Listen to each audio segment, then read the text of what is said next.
Namaskar. May I, on behalf of the IIS University, welcome you all to the 3-day National Conference on Reproductive Health Challenges, Issues and Remedies, organized by the IIS University under the auspices of the Indian Society for the Study of Reproduction and Fertility, ISSRF. According to WHO, reproductive and sexual ill health accounts for 20% of the global ill health for women and 14% for men. The unmet needs of reproductive health deprive women of their rights to make crucial choices about their future. Reproductive health at any age profoundly affects health in later lags of life. The single most important factor is to gain power and help women safeguard their reproductive rights. The conference will focus on various challenges in the field of reproductive health, deliberate on preventive measures, early diagnostic modalities, therapeutic options, and the like. Government of NCTD.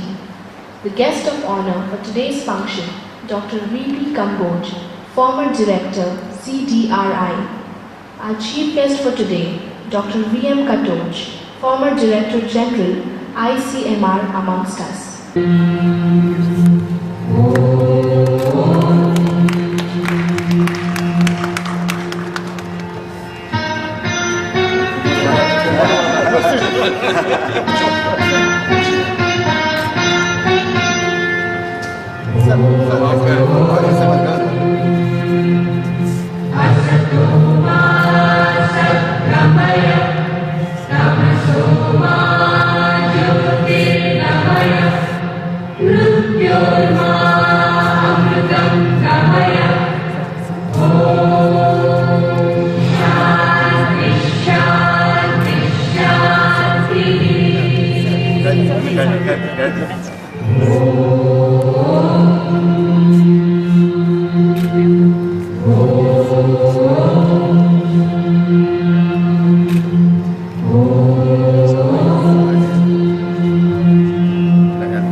अभिनंदन है अतिथि आज तुम्हारा.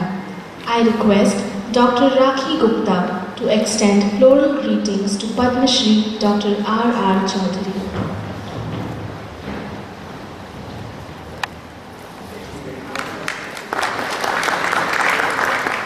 Thank you, ma'am. I request Professor Pradeep Bhatnagar to extend a floral welcome to the guest of honor, Dr. V.P. Kamboj.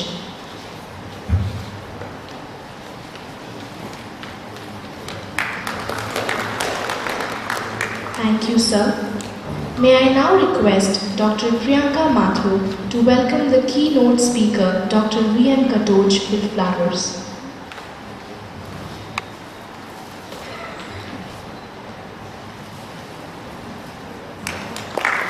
Thank you, ma'am. I request Dr. Priyanka, Head, Department of Zoology, the IIS University, to present floral greetings to Professor N.K. Lohia.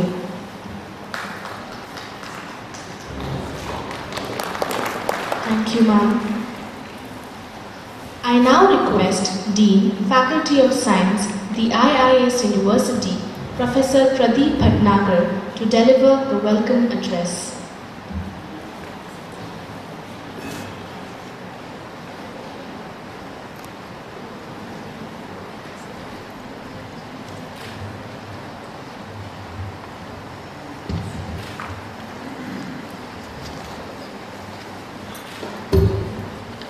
Namaskar. On the behalf of our Honorable Vice Chancellor and on the behalf of our IIS University family, it is my proud privilege to welcome Dr. V.P. Kamboj, Dr. V.M. Katoj, Dr. Chaudhary, Dr. G.P. Talwar and Dr. Sharma and other our very distinguished resource persons, guests and delegates in this national conference on reproductive health challenges, issues and remedies, which is being organized by the Zoology Department of the IIS University in the collaboration of Department of Zoology, Rajasthan University and Mahatma Gandhi University of Medical Science and Technology under the banner of ISSRF. IIS University is a very young university having a young vibrant faculty and over 5,000 students. In 2009 only the Ministry of Human Resource Development, Government of India declared ICG, that is the International College for Girls, which was established in 1995 as a deemed to be university under the Section 3 of UGC Act of 1956. The university has always aimed to empowering women with a focus on 3 E's: efficiency, excellence and effectiveness. The MHRD has recognized the competence and the strength of the IIS University and placed the university among the first 38 deemed to be university of the country under category A. This 3 days conference is packed with the plenary lectures, invited talk, which will be delivered by very eminent scientists of the field of the country, and I am sure that deliberation will create awareness in general public, besides providing latest information and know-how to our young scientists engaged in the field of reproduction and biological reproduction health. I once again welcome to our distinguished resource persons, guests and delegates in our campus and thank them for sparing their very valuable time for us. I am especially thankful to Professor Lohia, President of the Society, for giving us the opportunity to hosting this very important conference in our university. I wish you all a very fruitful and enjoyable stay. Thank you. Jai Hind. Thank you, sir. I now request Dr. N.K. Lohia, President ISSRM, to apprise us with the aims and objectives of the conference. Good morning. Greetings from ISSRF. hearty welcome to National Conference on Reproductive Health Issues and Remedies being organized in this beautiful auditorium of IIS University. Society completed 25 years of its journey. We celebrated Silver Jubilee last year. It was hosted by NIRRH Mumbai. That was the time we took a stock of our journey of 25 years and decided our next few years planning. We thought that society which is involved in addressing issues of reproductive health should hold some meeting where we can identify what are the priorities of reproductive health, how to address them, and that is the purpose of this meeting. And we are having very distinguished speakers from all over the country representing almost all premier institutions, universities, different organizations, NGOs, and so on and so forth. And you could see the scientific program that all 3 days we have deliberations on different aspects covering reproductive health issues. I am very sure that the society which has a clear mandate to contribute to the general public about addressing issues of the reproductive health would like to deliberate and come out with its specific recommendation that what are the such issues which needs to be addressed, what are the priorities of the country, who are the people who have lead in different aspects of reproductive health, and how to carry these leads into the realities. And this is what our society is thinking, how it can contribute to it. I did not elaborate this. All of you know that we have in the audience very renowned stalwarts. There are people who called as the father of immunoreproduction in the country. There are people who called father of reproductive toxicology or pharmacology. There are people who are responsible for giving its own kind of female contraceptive called Sahelin.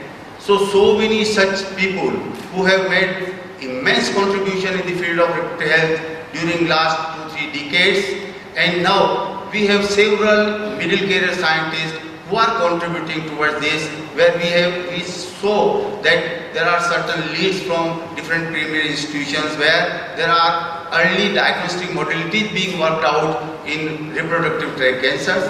There are various leads where people are working on immunotherapeutic approaches to reproductive health issues and so on and so forth.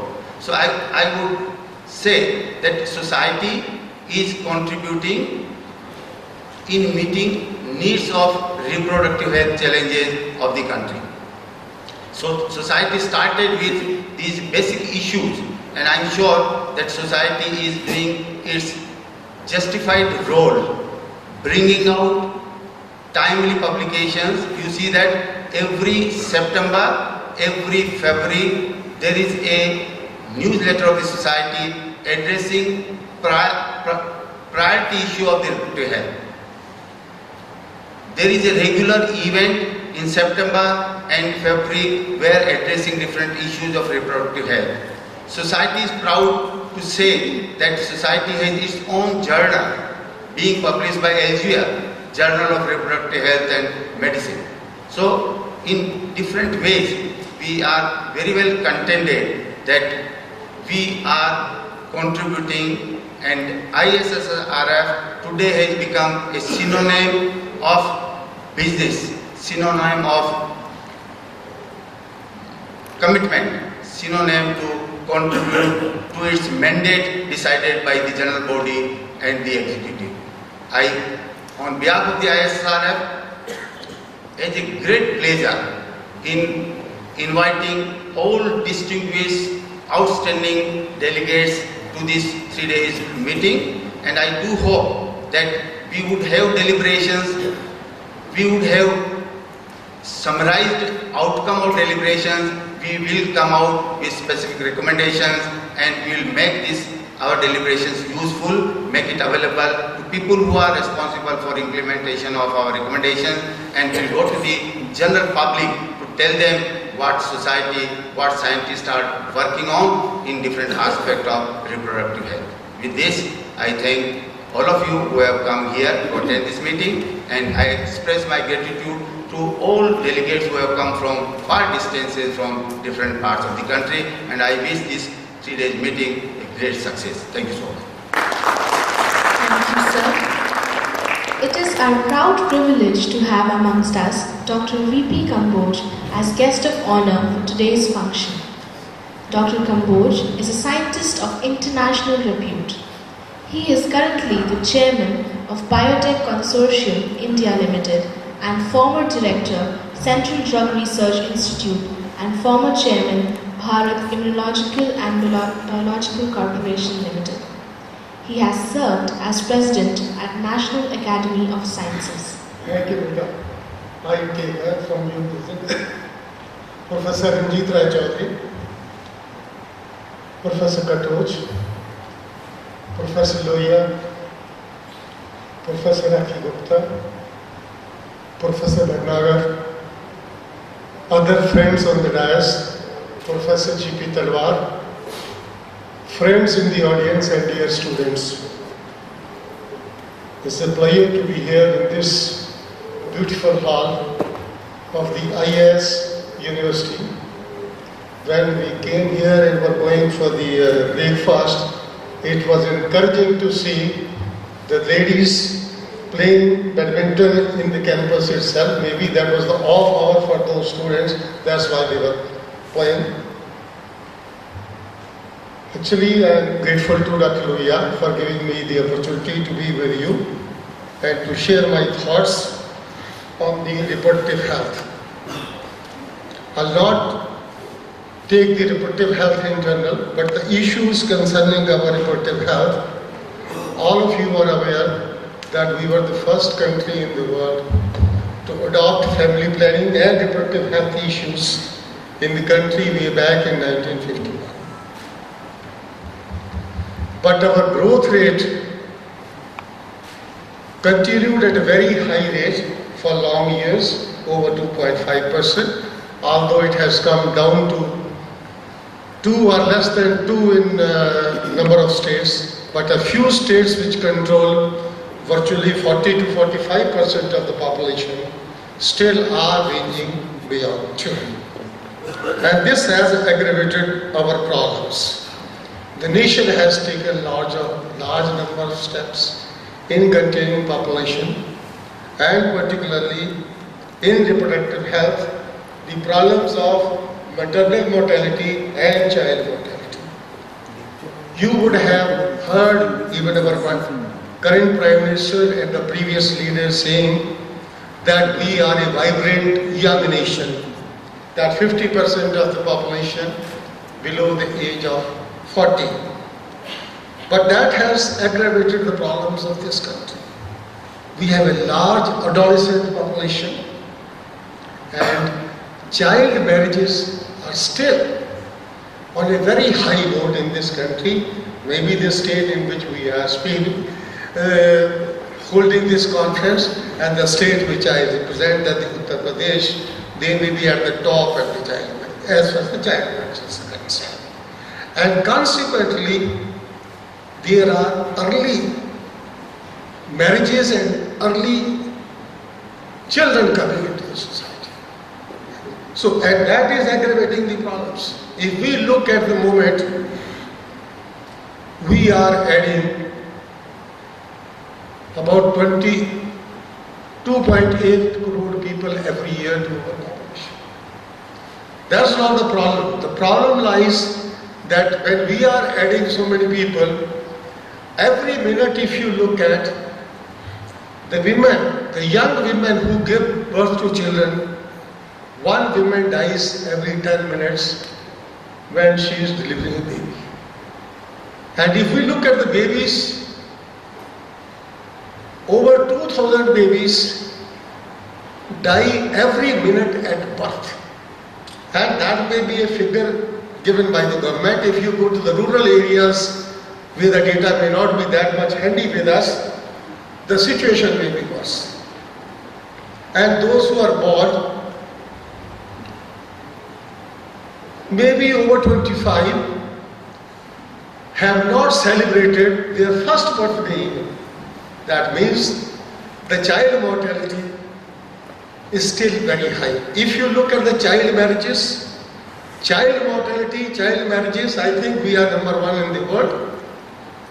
Child mortality and maternal mortality, we may not be number one. Number-wise, we may be number one, but otherwise, if you take the percentage-wise, we may be amongst the top as far as the country is concerned. No, once these things are there, you have early marriages, early children, so there are a lot of reproductive health problems associated with that. We have been able to contain HIV, maybe because of the aggressive education of the people. But if you look at the RTIs and the STIs, they are still very common. We, those who are living in cities, may not be aware of these things to that extent, but imagine over 70% of the country's population, which lives in the rural areas and in the slums in the cities. Because we never knew, I don't know the situation in Jaipur, but Lucknow itself, I was surprised to read that we have 35 slums right in the city of Lucknow. I don't know how many are there in New Delhi. Bombay we see whenever you land and you go around, you see large number of slums. As for the reproductive health in those areas, particularly of the women, that's in a bad situation.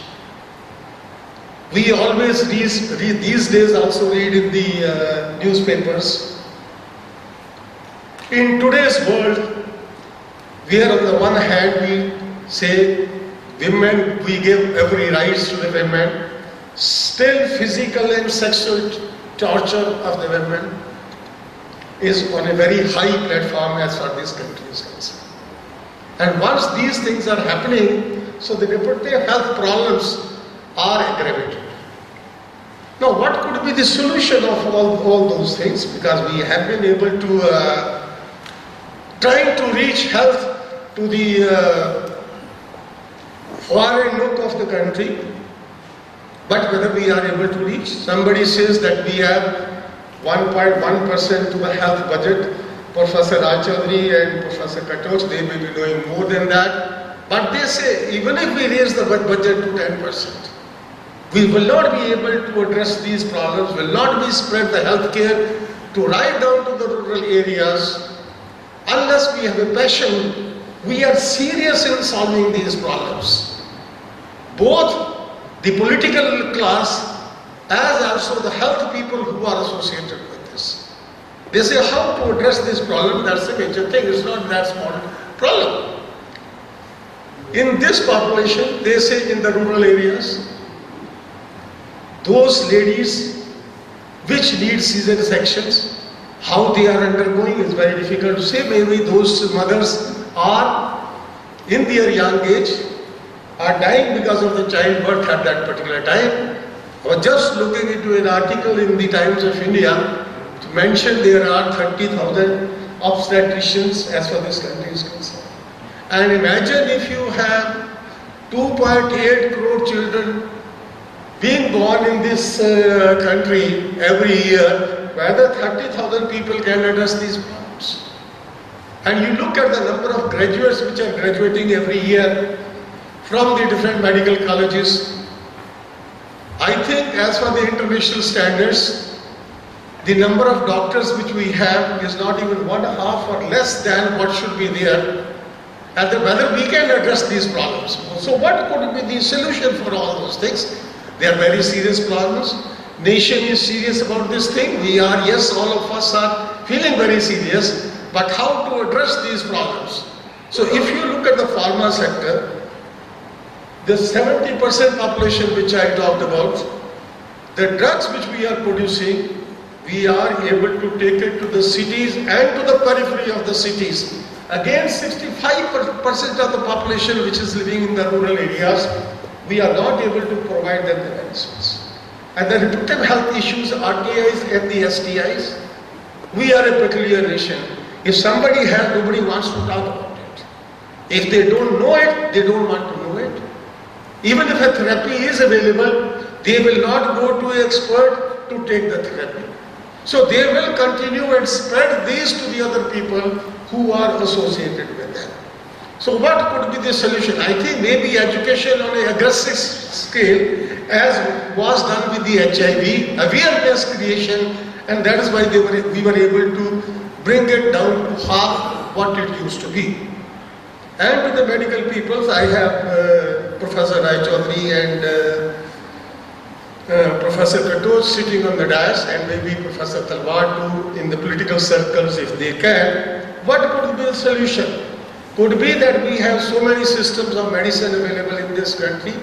We did try in the medical colleges that some of the graduates who do their MBBS will be doing the internship 1 year or a few months in the rural areas. I don't think that's happening. Maybe some states are doing.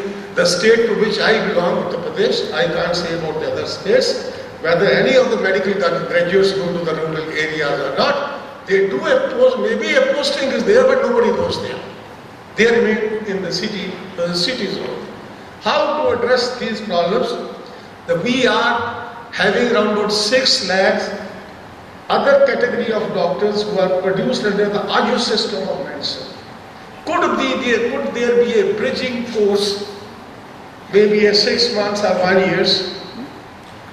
So they are equipped with the vital medicines which are needed by the people, maybe the rural people, where overall disease incidence may be less because of the immunity by those having those immunity people. The bottles which we are using, they are not using bottles. They are exposed to different types of water containing all types of organisms by which the immunity comes. Maybe a blessing in disguise.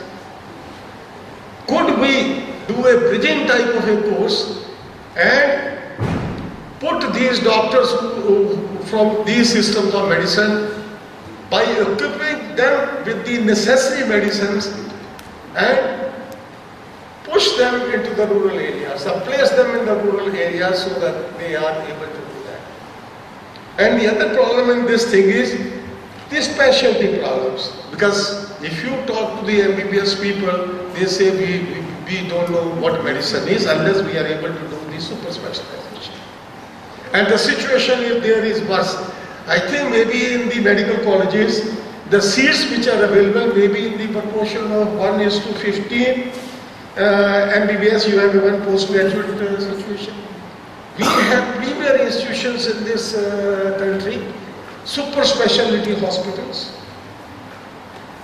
Can't we allow them to have students which can do the MDS or MS in the super specialty in which they are working? We do permit them to hold another degree which is a DNB, which in medical parlance is considered slightly inferior to the MD or the MS or the MCH degrees which are being given. So I have given these thoughts to the policymakers, because policymakers must be concerned about this thing, how to reach the rural masses. We all hear all political leaders talking about the masses, but we do not address the problems of the masses. Problems particularly in the area of healthcare and education. Education of the child is a necessary thing. We are saying that we have a universal education. Most of you must have read in the, again maybe a few days back in the newspapers or on the TV program, in those government-supported educational institutions, primary schools, they had students from the class 8 they interviewed. They did not know what 4 plus 4 and 8 plus 8 is. So you can imagine the quality of education which is imparted to all these people. And looking at this, the Allahabad High Court recently passed a judgment that all the politicians and the bureaucrats they should be forced to send their children to the government schools. That will never happen, isn't it? But that was the view of the court taken, considering the education which we are providing to all our people who are not that privileged class. Because we living in the urban areas may not be knowing that particular. Even in the urban areas, you go to a school which is supported by the government, and you will see the situation is not much different than what is in the rural area.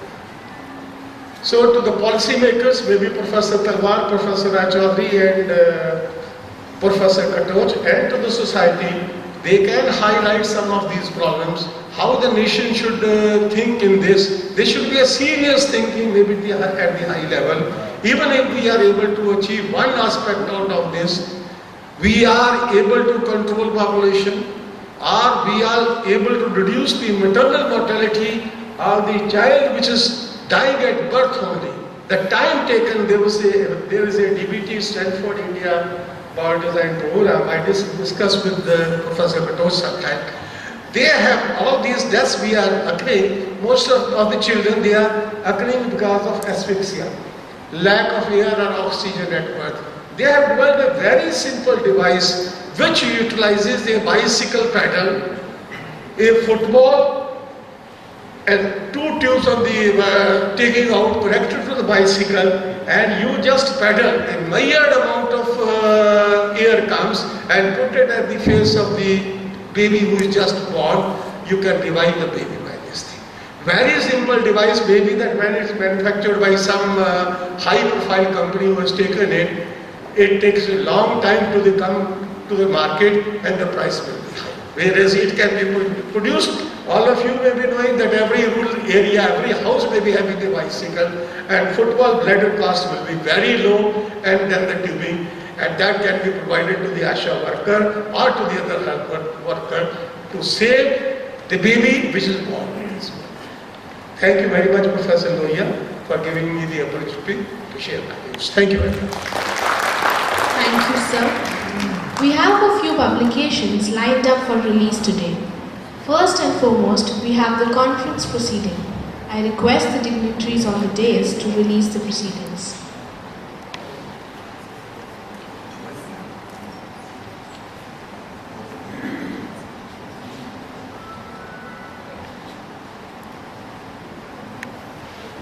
We now have the release of ISS.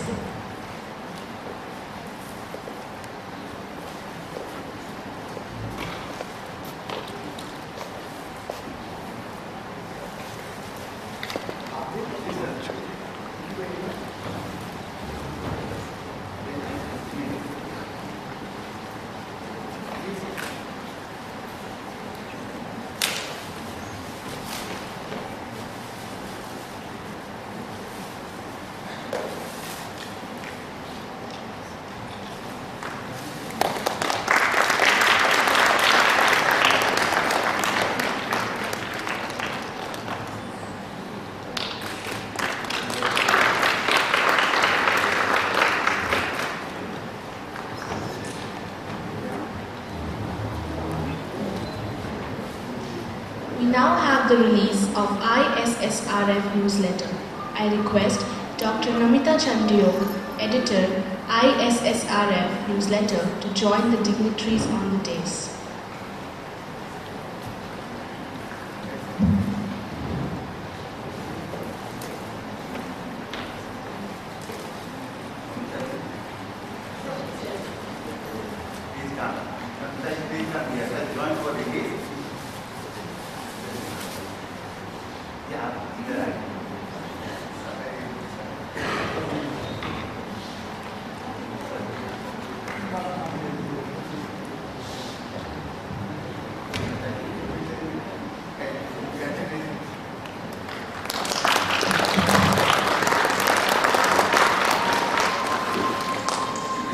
Thank you. I request Dr. Namita Chandiok to say a few words.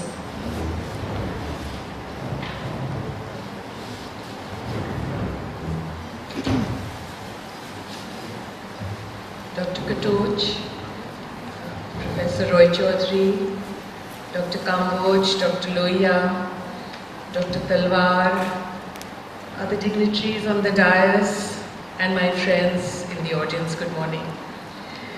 I think at the outset I'd first like to thank ISSRF, which gave me an opportunity to edit this newsletter. And when we were thinking about what should be the topic for the newsletter, I think we zeroed down on multipurpose prevention technologies, because really this is truly the new frontier in research.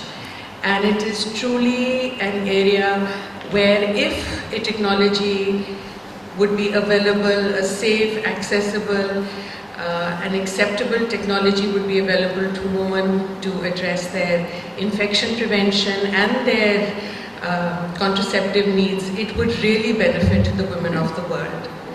So our endeavor for this newsletter was really to provide an update on what the global thinking was and to give a comprehensive picture so that whoever went through the newsletter got to know all aspects of multipurpose prevention technologies. And so we had requested the leaders in the field, both from India and internationally, to contribute to this newsletter. And starting from the need of MPTs, which is provided by a senior person from the WHO, to the global perspectives for the need from China, Africa, India, on the product development, on the acceptability and the adherence issues, on how the user's perspective can be incorporated into product design, to the multipurpose prevention technologies which are available and the issues related to them, and also on how we would need to introduce it into the program and the issues related to that. So the whole spectrum has been covered in the newsletter, and not only is there an update on what the knowledge is and also what the knowledge gaps are, but what the challenges and the opportunities for multipurpose prevention technologies are. And we are hopeful that this is going to be helpful to especially the young researchers and who would like to take this up and to work further in this area. I think I would just once again thank Dr. Lohia for this newsletter, and I hope it will be useful for everyone. Thank you so much. Thank you, ma'am. It gives us great pleasure to announce the release of Journal of Reproductive Health and Medicine. I request Dr. Lalit Singh to join the dignitaries on the dais.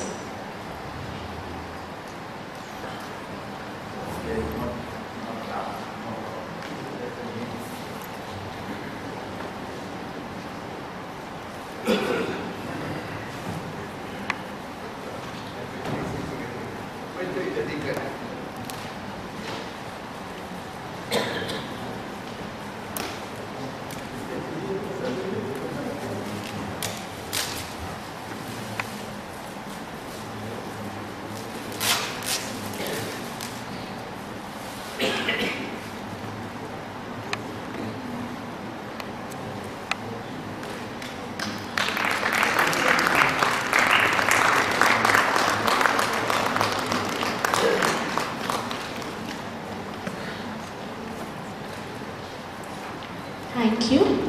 To promote and spread scientific acumen among students and staff, the Faculty of Science, the IIS University, publishes a biannual science newsletter, Science Spectrum, under the auspices of IISU Chemical Association.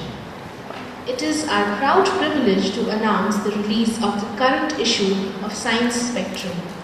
May I request Dr. Manisha Patni and Dr. Srimohi Chatterjee to join the luminaries on the dais to release the newsletter.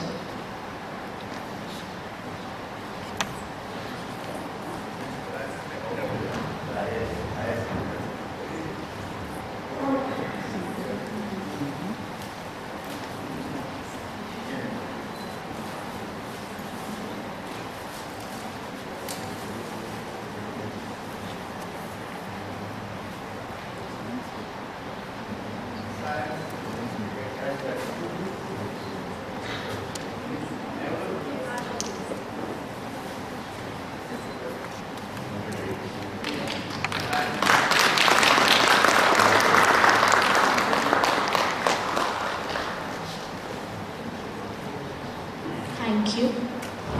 Peter O'Toole once said, "I will not be a common man, I will stir the smooth sands of monotony." And to celebrate achievements, I request our chief guest, Dr. V.M. Katoj, to confer the Lifetime Achievement Award on Dr. T.C. Sadasuki, a renowned andrologist and urologist. Dr. Sadasuki has performed a record number of NSVs which have contributed immensely to the family planning program.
I would like to thank ISSRF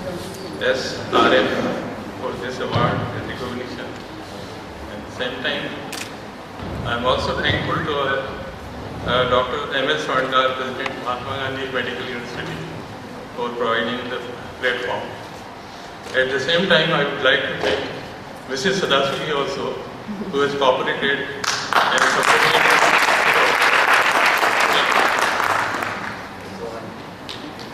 In fact, I was about to say that half of the credit for any honor goes to Mrs. Sadasuki. And we always acknowledge this. Thank you so much, Madam B. here on this occasion. Thank you, Professor Sadasuki, because he is the one who is responsible for having first cadaver kidney transplantation in the state of Rajasthan and has been doing excellent work in andrology and urology. Thank you, Professor Sadasuki. Thank you, sir.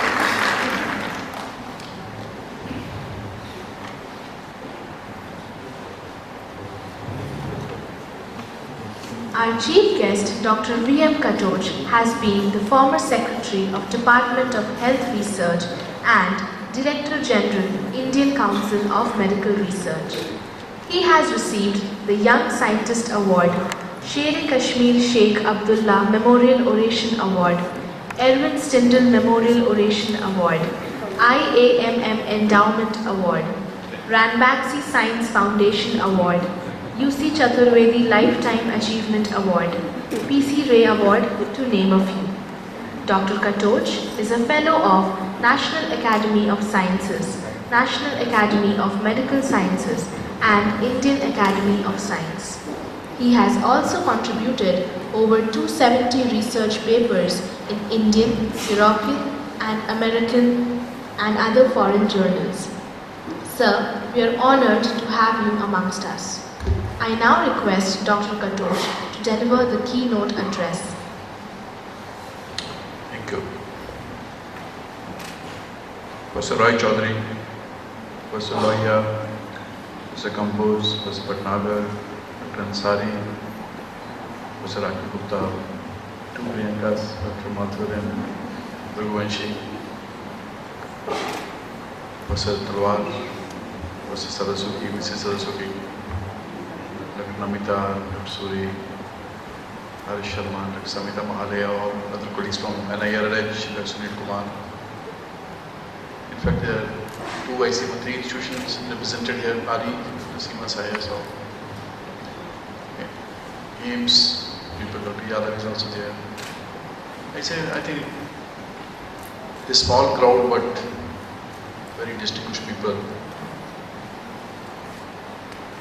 You really don't know that, but the key should be there for the, when you start to set the tone. Professor Compose summarized almost everything. the challenges, the troubles, and where we have failed, that's all known actually. Issue remains how we can make a difference. In these morning sessions, when you start, there are always very few people at that time, but as the people, the speakers come later and later who really make a difference. But it sets the tone of thinking. What really does the impact stays. That's usually often pessimistic. We are very serious when we are in the inauguration, we are very serious, we are at the religious ceremony. But then as a society, we are not able to make the impact we want to make. Now we say we are the first, and not say, there's a fact actually, we were the first country in the world to think of the population stabilization way back in 1950 and 51 we launched the program. And we have done, actually we have succeeded. Many states, the total fertility rate is below 2 actually. Himachal Pradesh, Andhra Pradesh, Tamil Nadu, they are below 2. Kerala, Punjab, they are just under 2. Many others are close to 2. But many, which Professor Kabos said, that they contribute to the 40% of population. They are growing at 3.5 or 4, 3.8 also today. The health parameters, again they vary, We have the states which are equivalent to any place in the world, any place in Europe, anywhere. But we have states which are worse than the sub-Saharan Africa, much worse. So best and the worst in the same republic. The answer is very simple. It's not, our education was world class, our technology is world class, capabilities are world class. But there's a problem with the society actually. The social structures, the seriousness, the commitment, and maybe there are genuine difficulties. But the fact remains, we have not made attempts to solve the problems. Now, it applies to many, so nobody takes responsibility. Those states, which have performed much worse actually, they don't show a major change even today. There are also many people have created, actually they have contributed to the mess. And nobody is responsible because health has not moved to the center stage of the agenda. In the apex meetings in the government, I will not name them because they they're related to my previous job. Hardly 10% of the chief ministers will ever use the word health.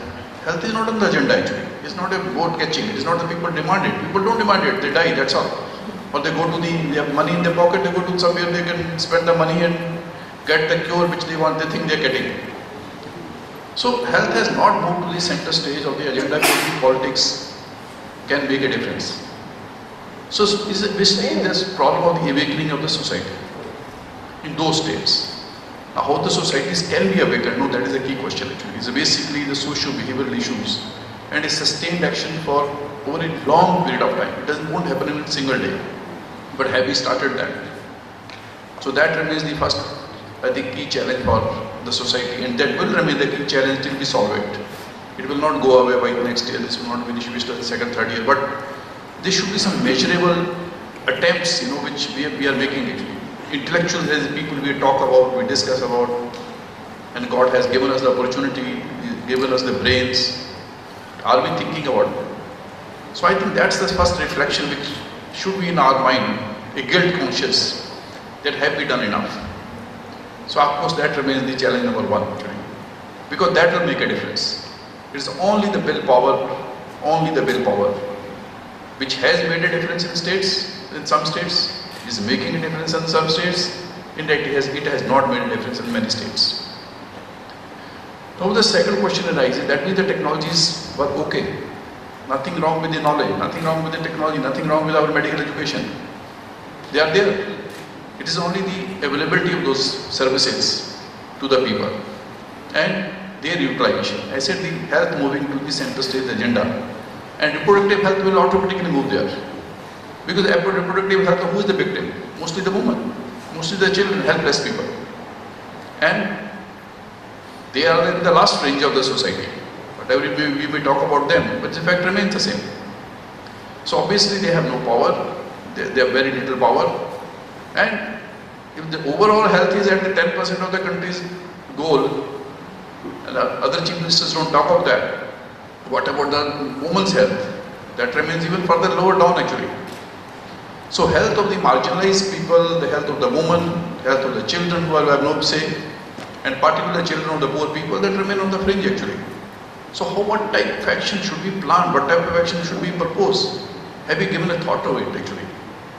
I think it's very diffuse actually telling you. There are a lot of projects come, people write projects, people make some small attempts, but they again don't build into a powerful, a cohesive, purposeful action which the political people will understand easily. I have no, actually, I tell you, I still, in my own scheme of things, I have repeatedly told, I respect the politicians the most. These are the class of people who try to do the maximum, I tell you, for whatever reasons. For some really love the people, some love their profession, because they have to stay in business, so they have to do something. But most of them, they attempt to do something for the people. So nothing wrong with the politics, nothing wrong with the politicians. It's only the society has to demand. Society, and we as intellectuals have to provide us a purposeful, easy to understand manifesto. That intellectuals, we try to complicate the matter. We don't try to give the simple solutions. And I think that's the major challenge of our people, our contributions to easy thinking which can turn into a social action. The people keep on repeating the same. It goes to the schools, it goes to the institutions, but not complicated story, very simple to the point story, that you do this, this will make a difference. Other administrative issues, other actually the ways of deploying, who to be deployed where, whether the alternate systems of medicines are to be incorporated, other things, then maybe they become a matter of debate. They are just a question of, again, political will. Because previous health ministers, previous health ministers, they have attempted all that actually. There is a very strong opposition by our medical fraternity, which themselves don't provide the service. They don't want to go to those areas, but they will not let anybody else also go there. I have seen sitting there actually in the ministry, that happening. Consistent fight during my 6.5 years in the government. So obviously the medical community, our MBBS medical people are not going to leave the power so easily, and their power groups will not let any other system to emerge. But that's how the insecurity of them. Essentially the point is, we have to think of alternatives to provide services there. I'm not debating that issue, but alternative, what we want to do is a different point. But then, operation stabilization, I tell you, we are succeeding. And we may need tools there also. Maybe the multi-purpose prevention technologies may work on both sides, both the sexually transmitted diseases as well as on you're preventing the unwanted pregnancies. But then, vaccines like actually what Talwar has come out with.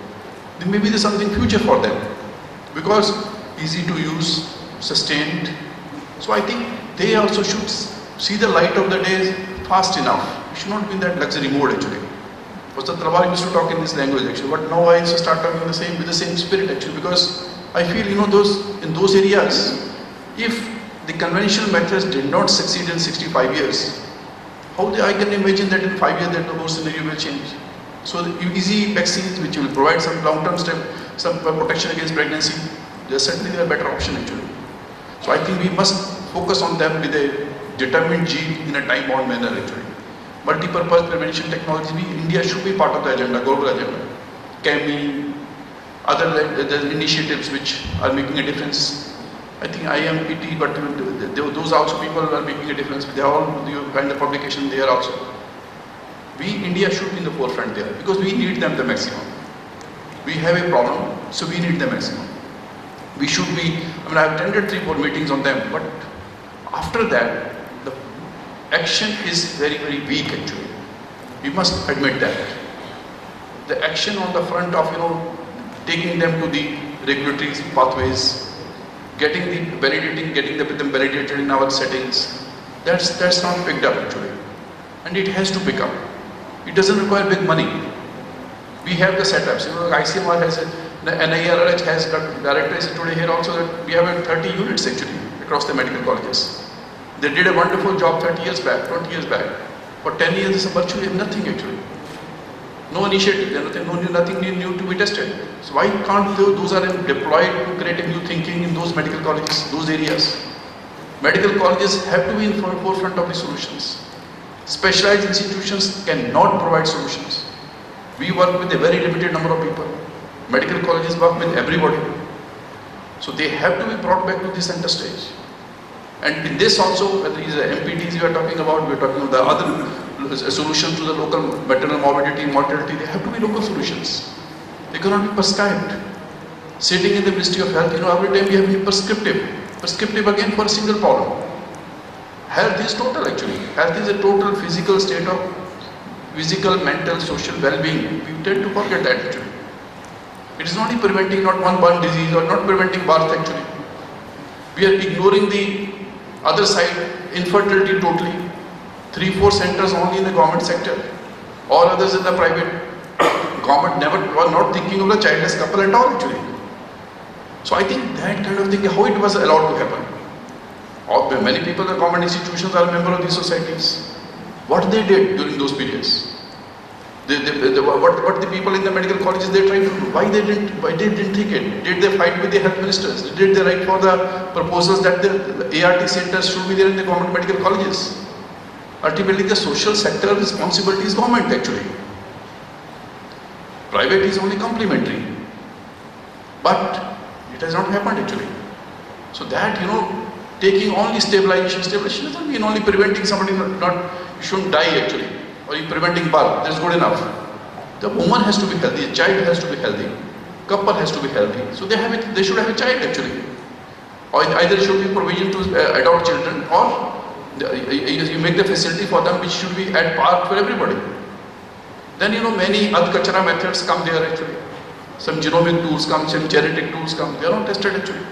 We don't know whether they are good predictors of a healthy child or they are good predictor of a genetic defect, we don't know anything. And few centers giving those services, others are not giving anything at all. And there again, this should come to the government sector actually.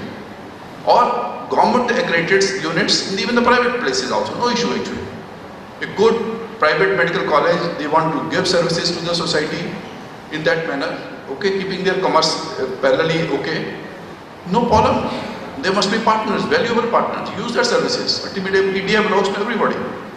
So I think taking the health as a one comprehensive package, reproductive health as again a comprehensive package, not taking of one problem at a time, all are together. Whether it is reducing the birth, increasing the birth, or it should be the ARTs clinics, preventing the birth and preventing the sexually transmitted diseases, not focusing on HIV at one time at the same time. Then looking at the new problem which I have marked up, like polycystic ovarian syndrome actually.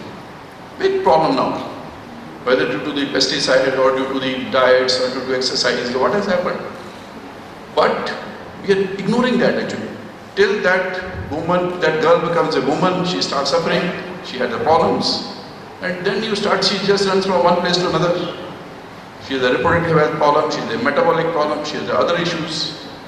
And there is a no till that time. So all those should be part of a comprehensive